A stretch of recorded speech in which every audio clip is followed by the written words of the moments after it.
I am a night. The sun had set on the world and it grew dark. The stars were scattered in the sky and the moon was hidden from sight. I am no ordinary night. I come at the end of Ramadan. I am the night of power.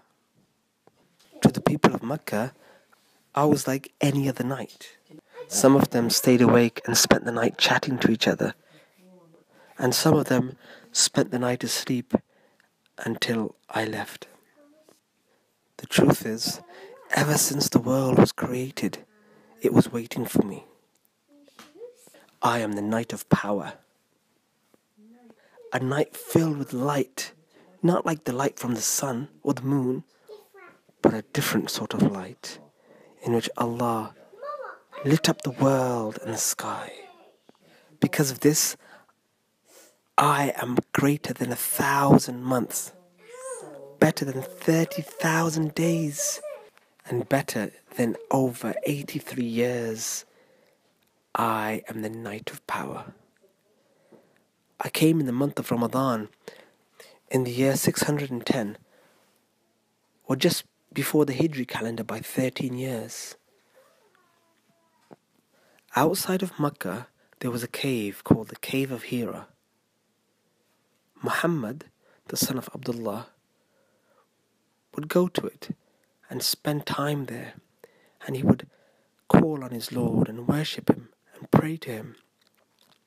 All the while, the people of Mecca, the people of the Quraysh, were worshipping idols. When I arrived, me, the night of power, Muhammad, peace be upon him, was 40 years old. He was in the cave, worshipping and spending the whole night awake.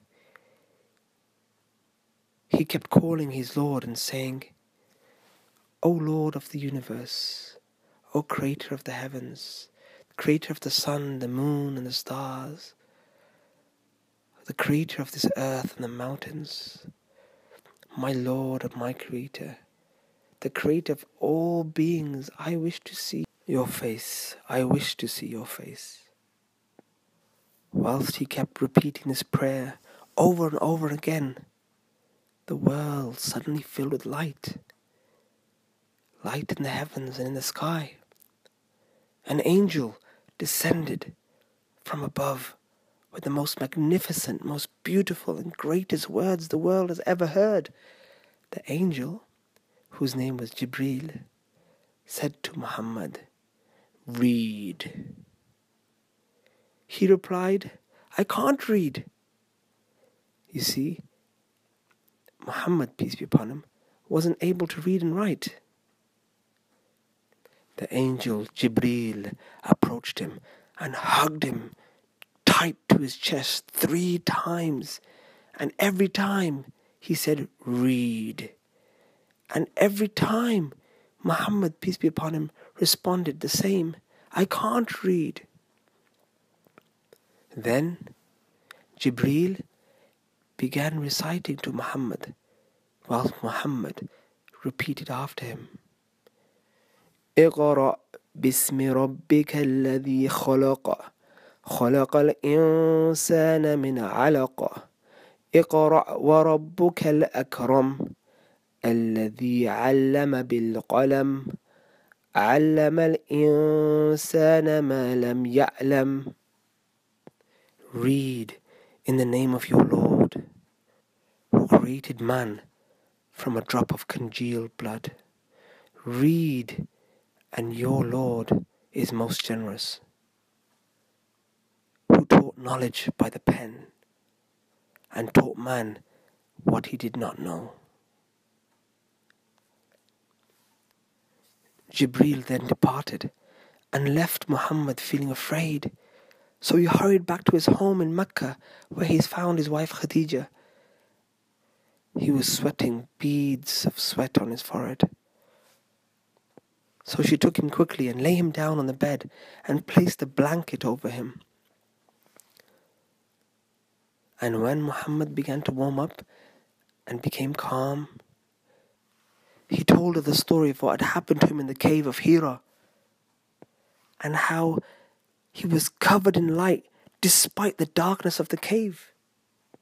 He told her all about how the angel had ordered him to recite and how he told the angel he couldn't. And then how the angel recited to him and how he had repeated after. And then once again he recited these words to his wife Khadija. Lady Khadija comforted the Prophet Muhammad, peace be upon him, and said to him, Allah is surely with you, for you are a good man, a generous man. You love your people and do not lie to anyone. You give everyone their rights. You have the best of manners. You are truthful and you are trustworthy. Lady Khadija wanted to comfort him more, so she took the messenger to her cousin, Waraqa, son of Nawfal. He was an old, learned and wise man. He had read many books and had spent time in the company of the people of the Bible, the Christians, and the people of the Torah, the Jews. He knew a lot about religion, and for this reason, he despised the idols and he had stopped worshipping them. Waraka listened carefully, and when he heard from Muhammad what had happened to him in the cave of Hira, he rose from his place and he hugged Muhammad, saying, "Surely these are the words of Allah coming down on you. You are a prophet, the prophet of the Arabs. No, the prophet of the entire world. Surely you're like Moses and Jesus. Allah chose you and sent you to guide mankind to good and love and His mercy. But the people won't believe you in the beginning. They will drive you out from your land. But in the end, after you fight them and you are at war with them, you'll be the winner. How I wish I lived long enough so I can defend you and your message." Muhammad, peace be upon him, remained completely silent. He felt comforted by the words of Waraqa ibn Nawfal and wished for many nights like me, so that he may hear the words of God descend upon him. He would go out to the mountains, to his cave, and wait for the wahi, the words of God, with a great longing. And in time, what he wished for came true. But when the wahi returned, this time it was in his own home, he felt himself shivering, trembling and sweating. He called for his wife Khadija to cover him with a blanket, saying, "Cover me, cover me." Khadija covered him while he lay down in his bed, and he heard the angel Jibreel reciting to him in a voice that no one but him could hear. يا أيها المدثر قم فأنذر وربك فكبر وثيابك فطهر والرجز فاهجر ولا تمنن تستكثر ولربك فاصبر. O you who covers himself in a garment, arise and mourn, and glorify your Lord, and purify your clothes,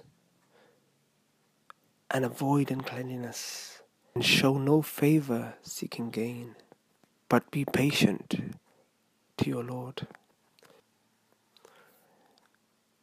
After this revelation of Wahi and the Prophet, the Quran continued to descend, ayah after ayah, and the last ayah to ever be revealed was, "This day I have perfected for you your religion, and completed my favor upon you, and have approved for you Islam as a religion." I, Laylatul Qadr, will be proud forever that the first words of the Quran to ever be revealed were revealed on my night. I am the night of power. And Allah even mentioned me in the Quran and made me a blessed night. Do you know that Muslims all over the world wait for me and they search for me in the last 10 nights of Ramadan? They know that the gates to the sky open when I arrive, and Allah will accept the dua of whoever calls upon Him on Laylatul Qadr. Bismillahir Rahmanir Rahim. إنا أنزلناه في ليلة القدر وما أدراك ما ليلة القدر ليلة القدر خير من 1000 شهر تنزل الملائكة والروح فيها بإذن ربهم من كل أمر سلام هي حتى مطلع الفجر. Indeed, we have set down the Quran during the night of power. And what will make you know what is the night of power? The night of power is better than 1,000 months. The angels and Jibreel, the Spirit, descend on that night by the permission of their Lord for every matter. Peace it is until the dawn.